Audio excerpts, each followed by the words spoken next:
오늘 우리가 함께 읽은 디모데전서 4장 7절과 8절 말씀을 중심으로 경건한 사람이 되자, 이런 제목으로 함께 은혜를 나누고자 합니다. 그리스도인들이 갖추어야 할 성품들 가운데 대표적인 것 중에 하나가 경건입니다. 경건. 베드로 사도는 베드로후서 1장 5절과 6절 말씀을 통해서 성도들에게 권면합니다. 너희가 열심을 다하여 너희의 믿음의 덕을, 덕의 지식을, 지식의 절제를, 절제의 인내를, 인내의 경건을 더하라고 했습니다. 예수님을 믿고 구원받았다. 신분상 그리스도인입니다. 그러나 예수님 믿고 구원받았다고 해서 다 성품이 거룩하고 선한 삶을 살아가는 것은 아닙니다. 그 믿음을 가지고 구원을 받았으면 성장해 나가야 합니다. 믿음의 덕이 추가가 되고, 덕의 올바른 영적인 지식이, 또 지식의 절제와 인내가, 그리고 거기에 경건이 더해질 때 열매 맺는 그리스도인의 삶을 살아갈 수가 있는 것입니다. 경건이라는 말, 우리 종종 경건한, 그런 경건이라는 말을 듣는데 어떤 모습이 떠오릅니까? 보통은 공식적인 어떤 의식, 예식을 행할 때 경건한 마음으로 단상에 있는 국기를 향해 주시기 바랍니다. 많이 들어보셨죠? 경건한 자세. 경건한 마음으로 옷깃을 여민다. 보통 경건이라고 하면 이런 모습을 떠올립니다. 순국선열에 대한 묵념을 한다거나, 혹은 경건하게 기도하는 모습, 혹은 세속에 물들지 않은 깨끗하고 순결한 모습을 연상합니다. 어떤 엄숙한 행사나 종교의식, 높은 분 앞에서 자기의 말과 행동 거지를 조심하면서 예의와 존경을 나타내는 것, 보통 이런 걸 가리켜서 경건한 모습이라고 합니다. 과연 경건이란 무엇인가? 국어사전을 찾아보면 공경하며 삼가하고 엄숙한 것을 이야기합니다. 높으신 분 앞에서 그분을 두려워하면서 섬기는 것, 자기의 행동, 몸가짐을 조심하는 것, 그리고 진지하고 엄숙한 태도를 경건이라고 합니다. 우리 성경에도 경건이라는 단어가 나오는데, 여러분이 성경 검색 프로그램에서 경건이라는 단어를 찾아보면은 흠정역 성경에서 39절이 발견됩니다. 그 가운데 두 구절은 경건이라는 명사로 나오고요. 나머지 28구절은 경건치 않은이라는 형용사로 등장합니다. 경건을 찾았는데 왜 경건은 안 나오고 경건한 이건 안 나오고 경건치 않은이 나오느냐? 원래 그 영어로는 다 똑같습니다. 경건이라고 하면은 이제 하나님을 닮은 모습, 그래서 godliness라고 합니다. 경건한 하면 godly인데, 번역을 할 때 흠정역에서 경건에 해당되는 godliness를 2번은 경건으로 번역했습니다. 나머지 13번은요 하나님의 성품으로 번역을 했습니다.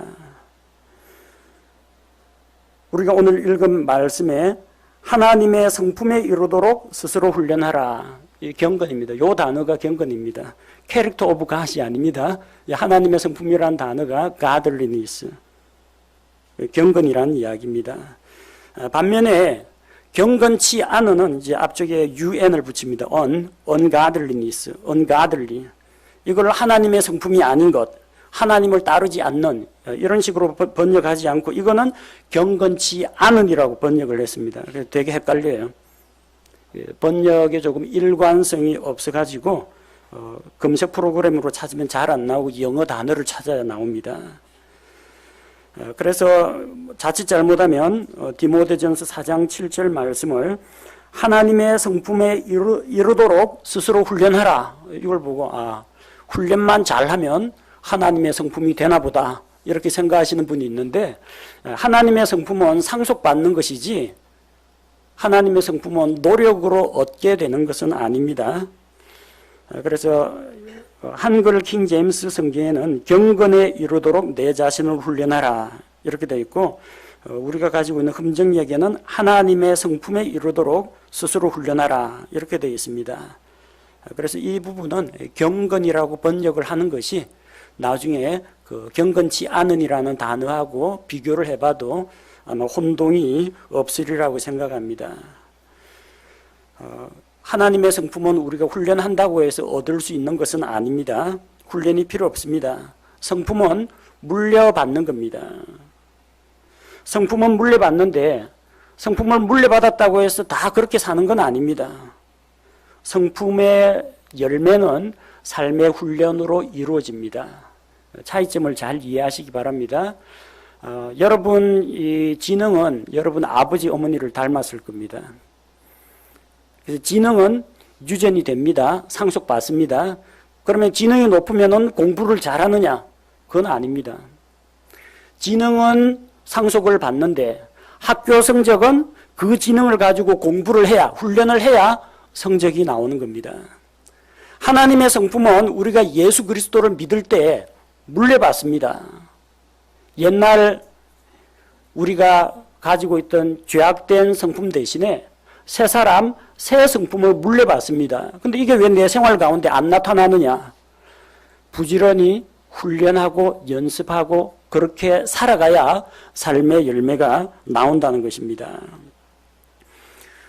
우리가 경건한 사람이 될 수 있도록 하나님의 성품을 물려받았다는 것, 이건 참 놀랍고 감사한 일입니다.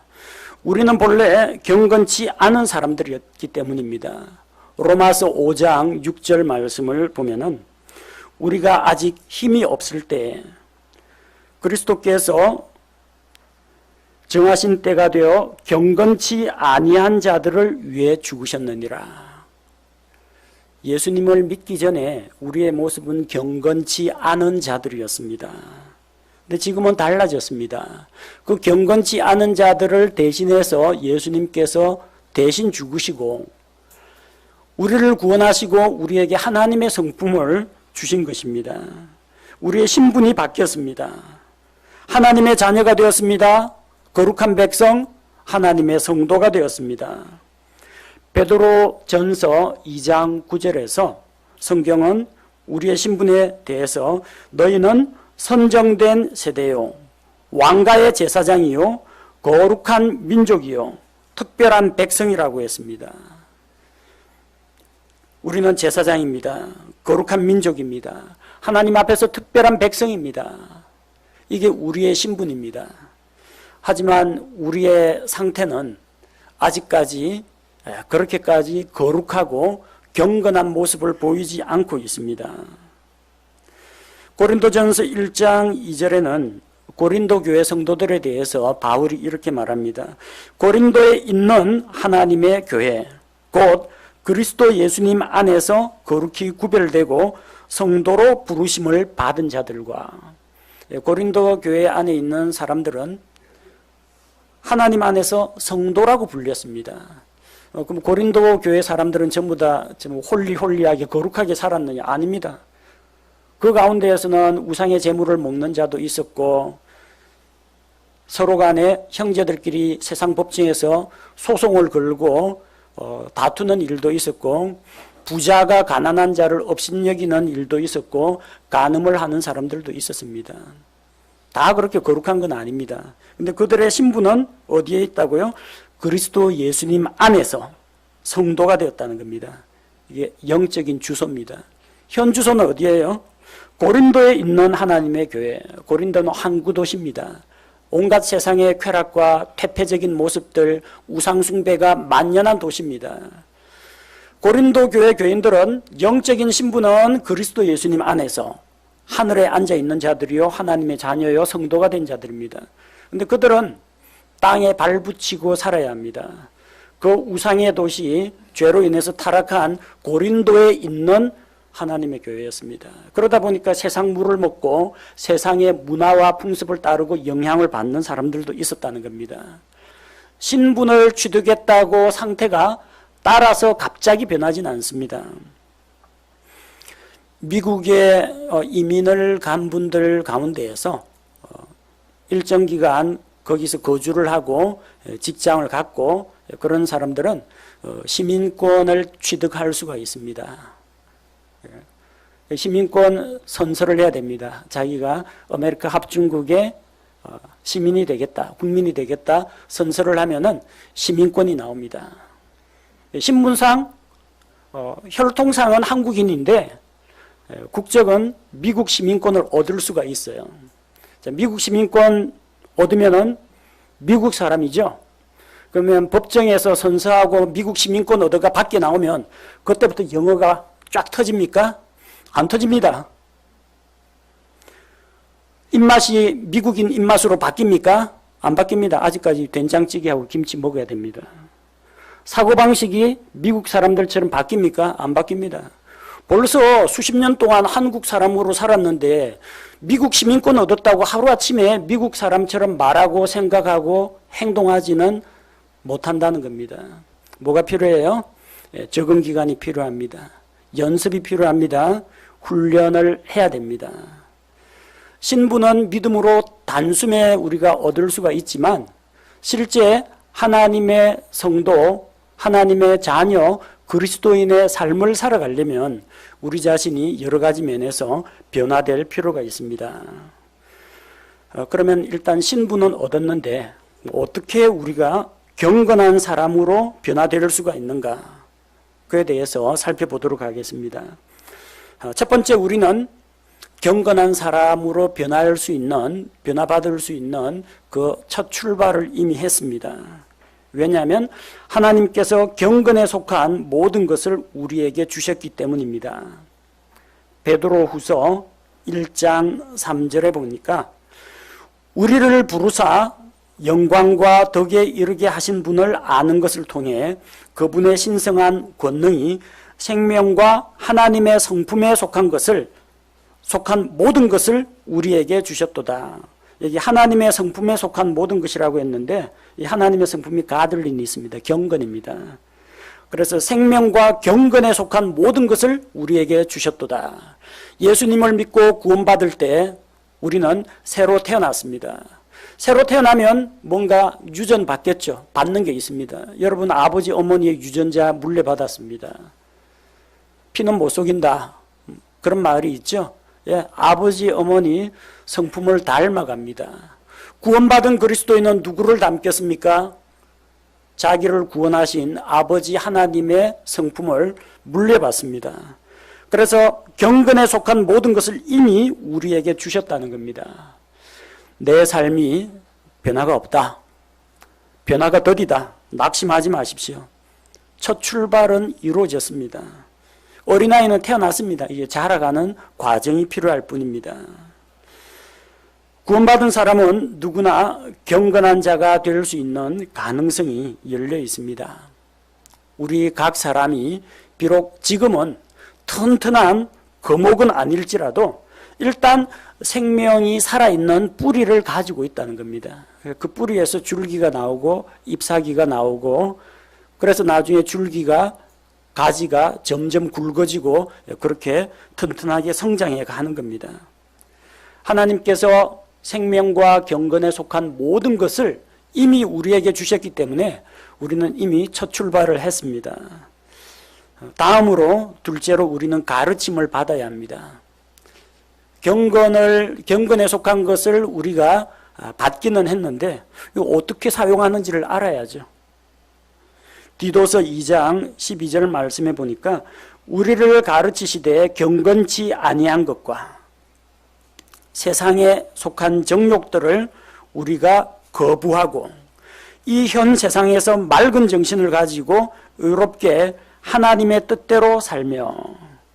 자, 디도서 2장 12절에 보니까 하나님께서 우리를 가르쳐 주시고 뭘로 가르쳐요? 진리의 말씀으로 가르치시는데 경건치 아니한 것과 세상에 속한 정욕들을 우리가 거부하고 이 세상에서 맑은 정신을 가지고 의롭게 하나님의 뜻대로 살아가게 한다고 했습니다. 여기 하나님의 뜻대로라는 게 가들리라고 되어 있습니다. 번역을 하자면 경건하게 살도록 한다는 겁니다. 어떻게 경건하게 산다고 해요? 우리를 가르치사 경건치 아니한 것은 버리고 경건하게 살도록 하신다는 겁니다. 경건하게 살려면 가르침을 받아야 합니다. 진리의 말씀을 통해서 무엇이 옳고 그른지, 현 상황에서 내가 무엇을 선택하는 것이 올바른지 잘 분별해야 됩니다. 그 영적인 지식이 어디서 나와요? 잘 배워야 됩니다. 우리를 가르쳐 주시면 그 가르쳐 주신 영적인 지식을 가지고 바른 분별력으로 경건치 않은 것은 피하고 경건한 것은 따라서 살아가는 것입니다.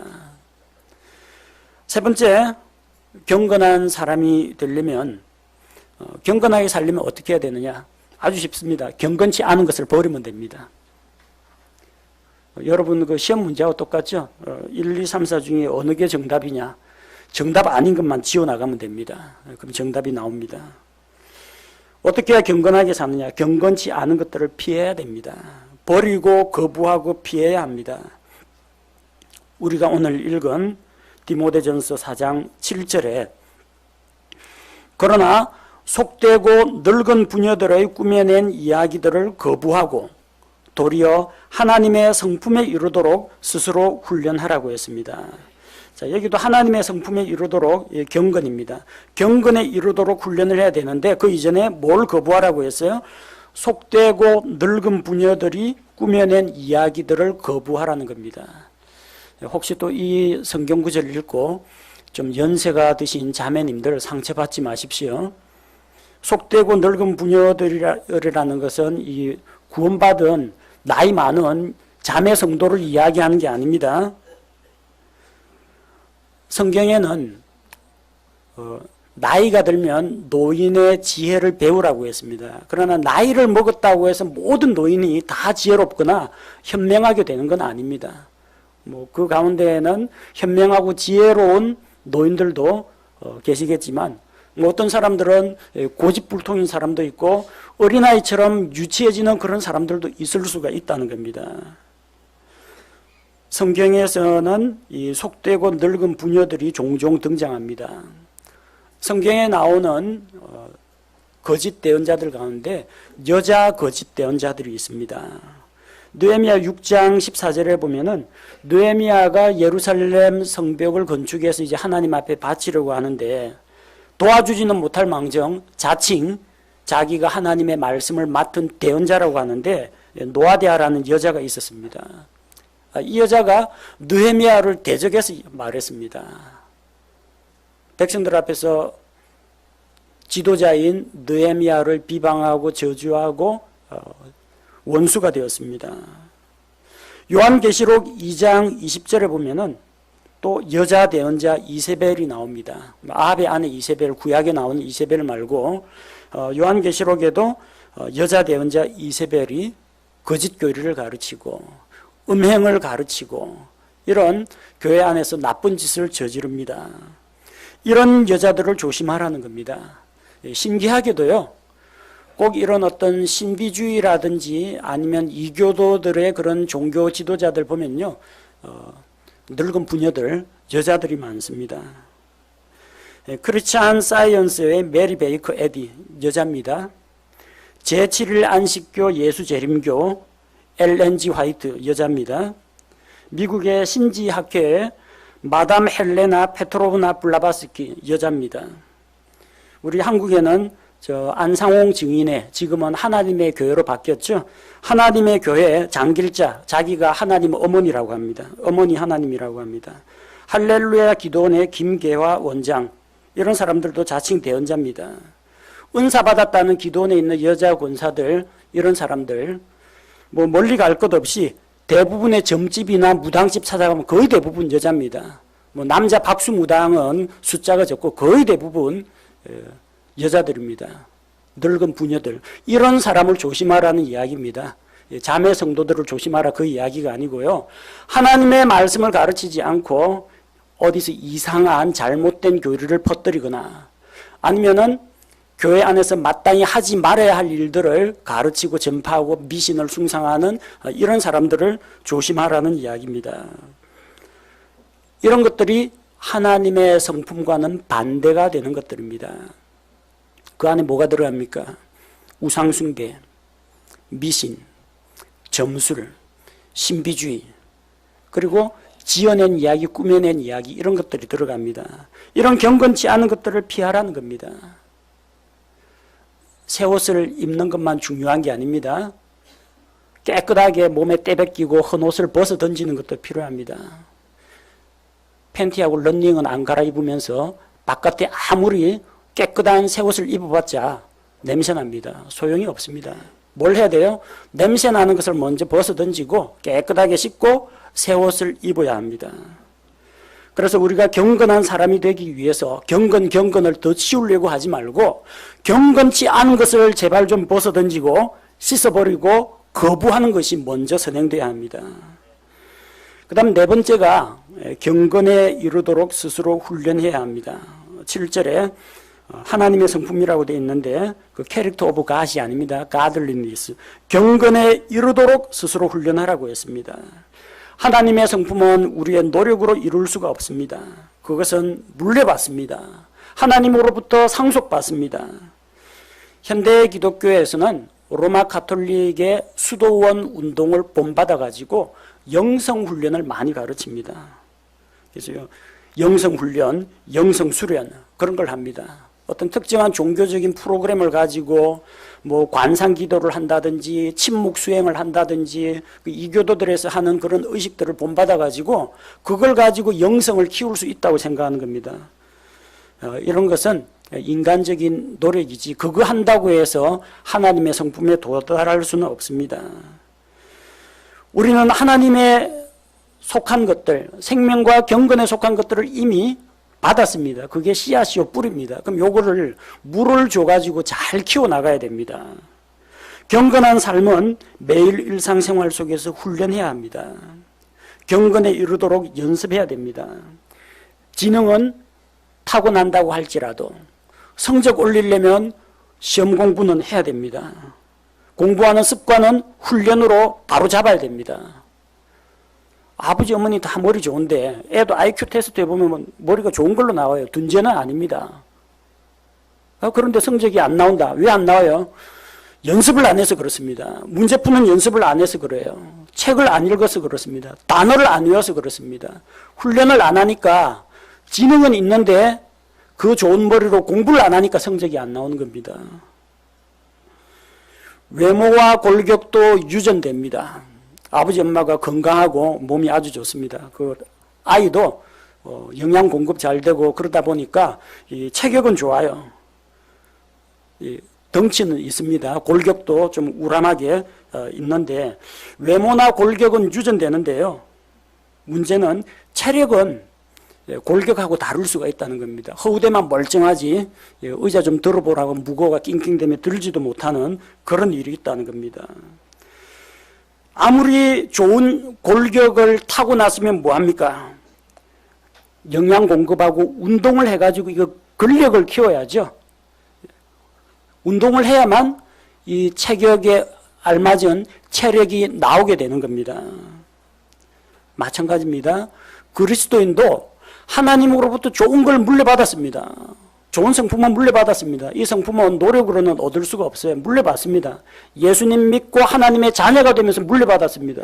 그런데 그 성품이 왜 내 삶 가운데는 삶의 열매로 안 나타나느냐? 연습을 안 해서 그렇습니다. 공부 안 해서 그렇습니다. 훈련을 안 해서 그렇습니다. 그래서 경건에 이르도록 스스로 훈련을 해야 됩니다. 누가 시켜주는 거 아닙니다. 스스로 훈련해야 합니다.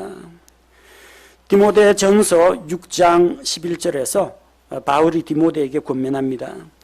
그러나 오 하나님의 사람아 너는 이것들을 피하고 뭘 피하고 그 앞쪽에 나오는 교만과 시기와 다툼과 부패와 탐욕을 피하고 경건치 않은 것은 버리고 그 다음 뭘 취하라고 했어요? 의와 하나님의 성품과 이 하나님의 성품은 경건입니다. 의와 경건과 믿음과 사랑과 인내와 온유를 추구하라. 나쁜 건 버리고 좋은 거는 받아야 됩니다. 나쁜 거는 거부하고 좋은 거는 연습을 하고 훈련을 해서 더 발전시켜 나가야 한다는 겁니다. 그렇게 훈련을 할 때 우리 안에 이미 가능성이 있는데, 씨앗과 뿌리가 있는데 하나님께서 주신 좋은 성품들이 삶의 꽃으로 향기를 뿜고 열매로 간증을 드러내게 되는 것입니다.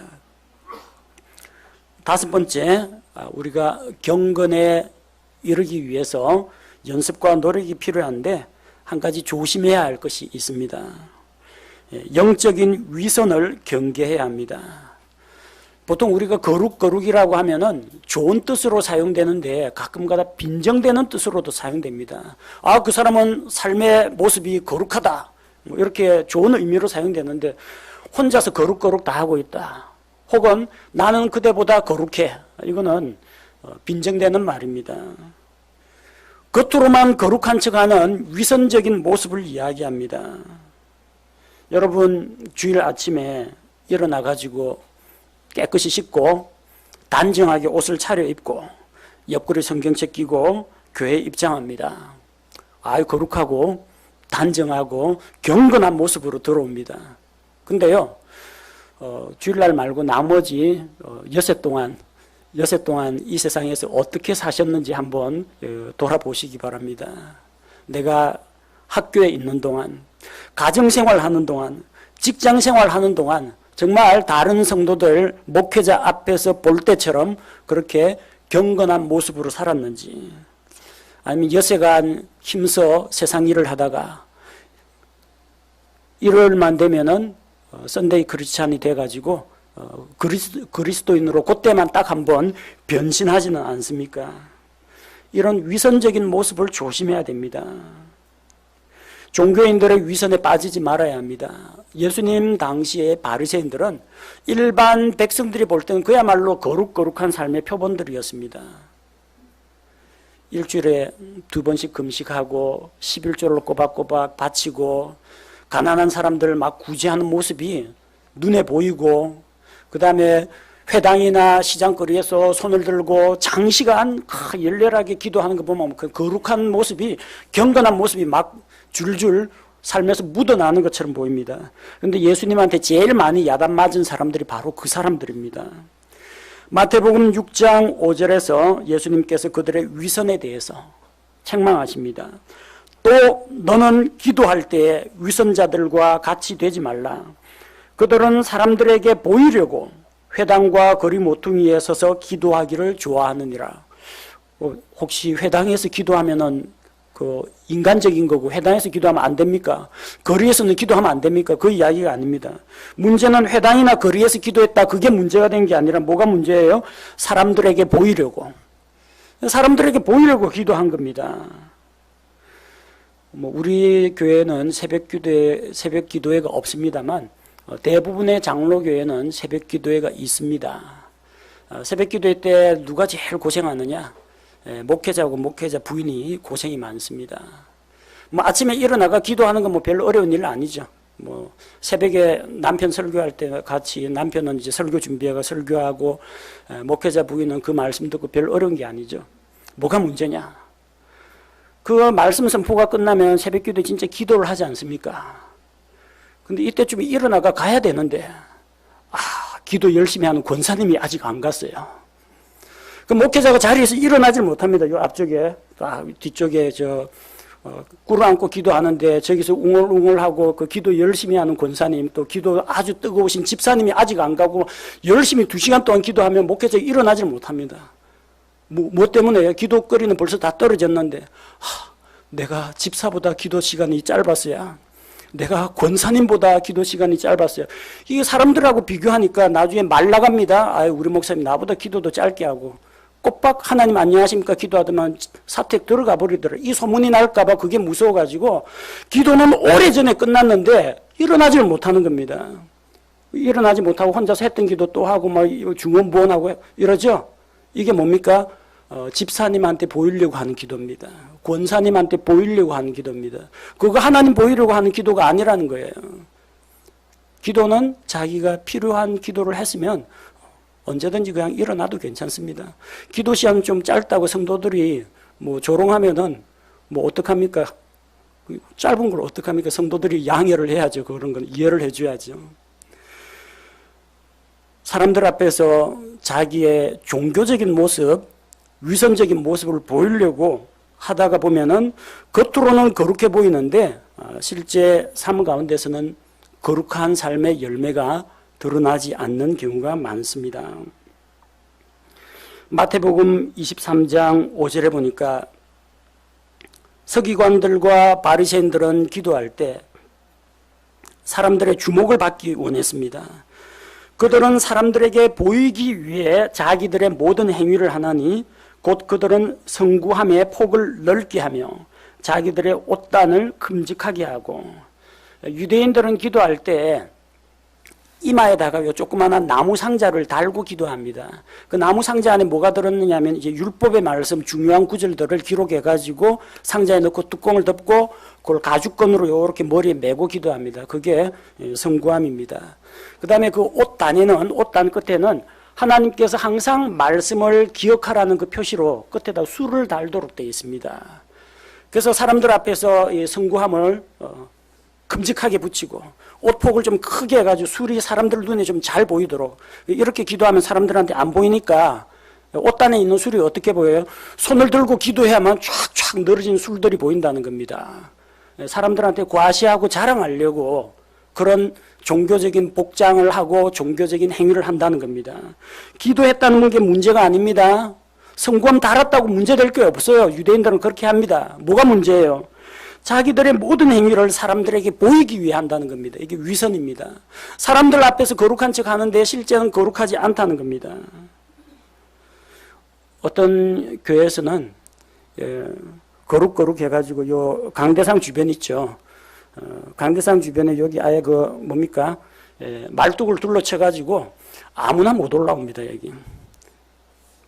특히 자매들은 여기 청소하러도 못 올라와요. 진짜 엄격한 데는 남자 집사님, 사찰 집사님들이나 와가 강대상에 올라오지, 여자가 어디를 강대상에 올라오느냐 펄쩍 뜁니다. 우리는 어린이들 찬양한다면 이 강대상 저기를 밀으라고 합니다.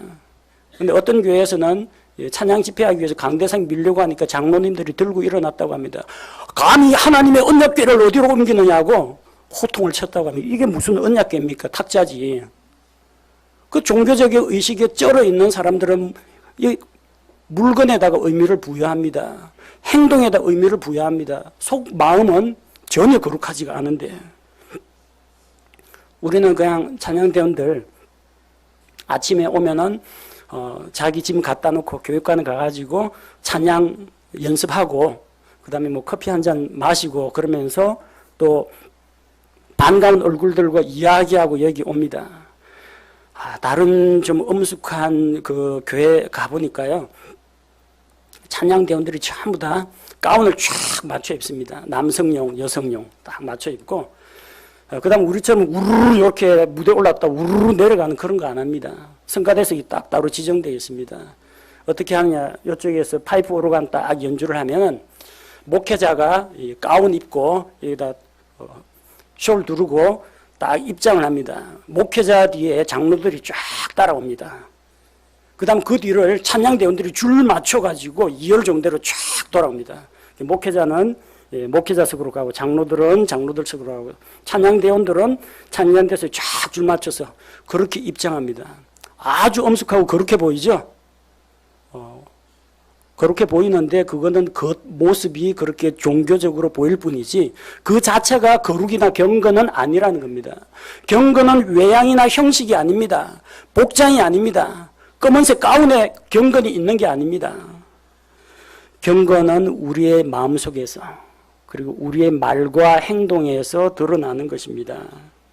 그래서 우리는 거룩하고 경건한 것도 좋은데 겉모습에 치중해가지고 이런 영적인 위선에 빠지지 않도록 조심해야 됩니다.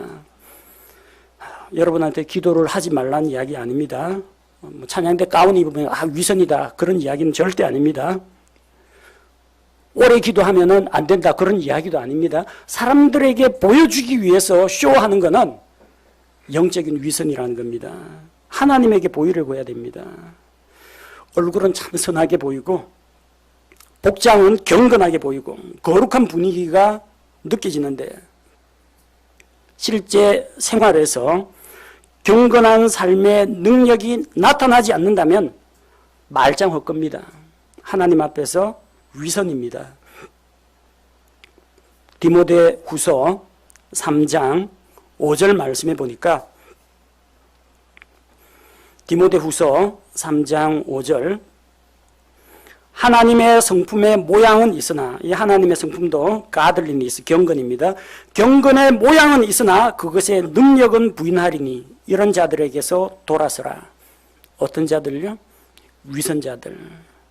경건한 모습은 갖추고 있는데 경건한 삶의 능력은 나타나지 않는다면 그런 사람들로부터 떠나라는 겁니다.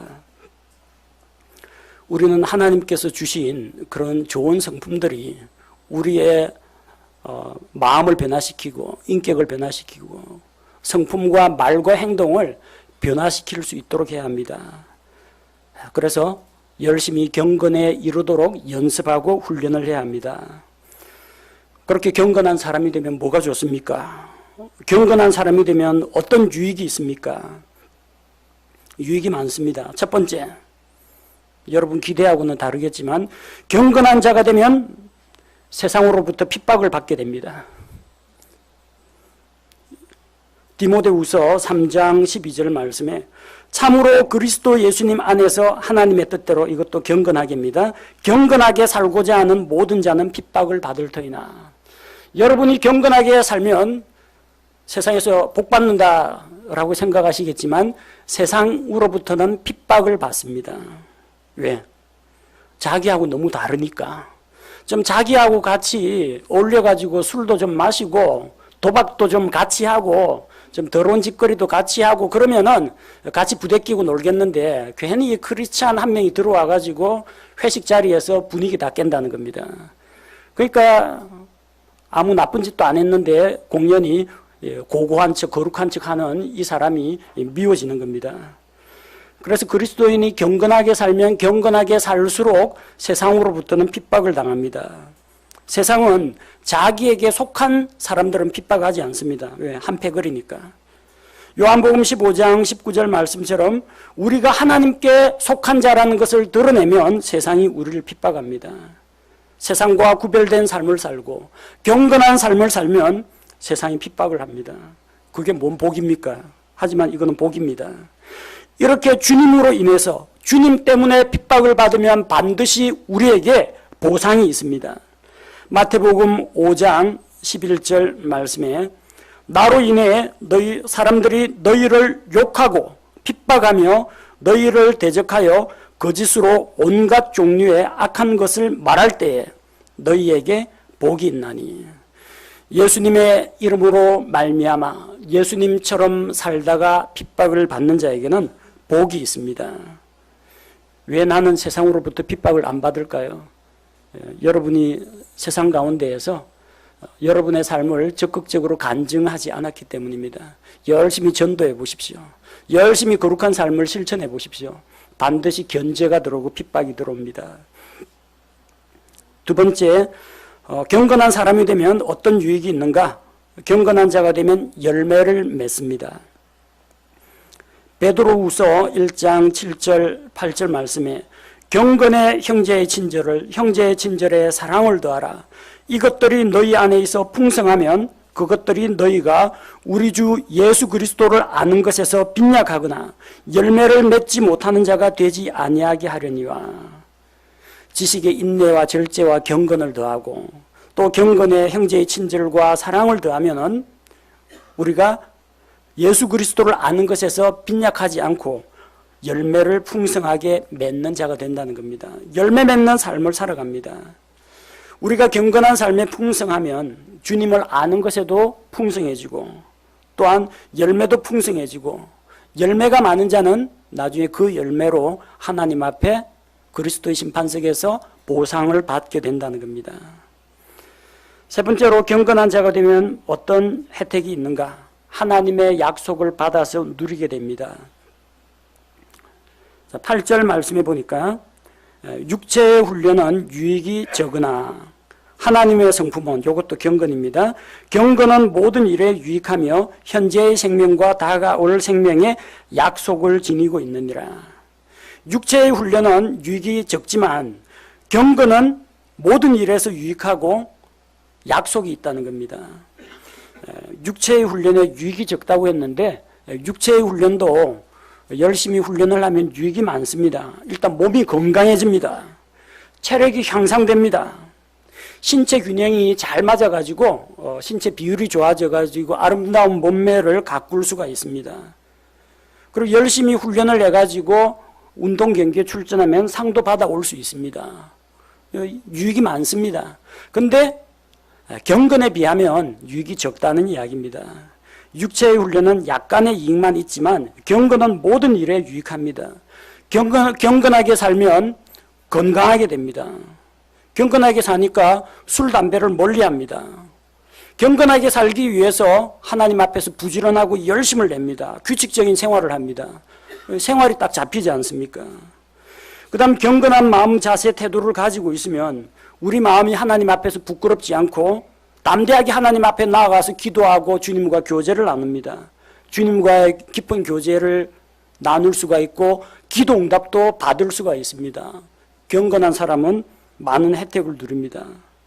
뿐만 아니라 현재의 생애와 주께서 다시 오실 때 주님을 맞이할, 우리가 새롭게 맞이할 생애에도 약속이 있습니다. 지금 현 세상에서 우리의 생애 가운데에도 복이 있습니다. 왜? 주님께서는 경건한 자를 찾고 계시기 때문입니다. 경건한 자를 가까이 하시고 경건한 자의 기도에 귀를 기울이시기 때문입니다. 이게 우리가 살아있는 동안에 누리는 약속입니다. 그리고 다가올 생애에서 우리가 경건하게 살았던 그 삶의 열매와 간증들이 우리의 회개장부에 가득히 차고 넘쳐서 그리스도의 심판석에서 보상을 받게 되는 것입니다. 구원받은 우리 성도들은 모두 다 하나님의 자녀들입니다. 하나님의 그런 속성들, 생명과 경건에 속한 하나님의 성품을 상속받았습니다. 가능성이 있는 사람들입니다. 열매 맺을 가능성이 있고 경건하게 살아갈 가능성이 있는 사람들입니다. 우리의 신분은 이미 변화가 되었지만 우리의 상태 변화는 다소 느리게 갑니다. 현재 상태는 이 세상에 살면서 거룩하게 변화되어 나아가는 과정이라는 겁니다. 하나님의 자녀라는 신분에 그리스도인이라는 이름에 부끄럽지 않은 경건한 자가 되어야겠습니다. 그러려면 매일의 삶 가운데에서 하나님께 순종하고 자기 자신을 훈련해서 경건에 이르도록 연습해야 됩니다. 지능이 있어도 공부를 해야 성적이 나오는 것처럼 하나님의 성품을 내 안에 가지고 있어도 그것을 스스로 훈련하고 연습을 해야 경건한 삶의 모습이 우리의 생활 가운데서 드러나게 되는 것입니다.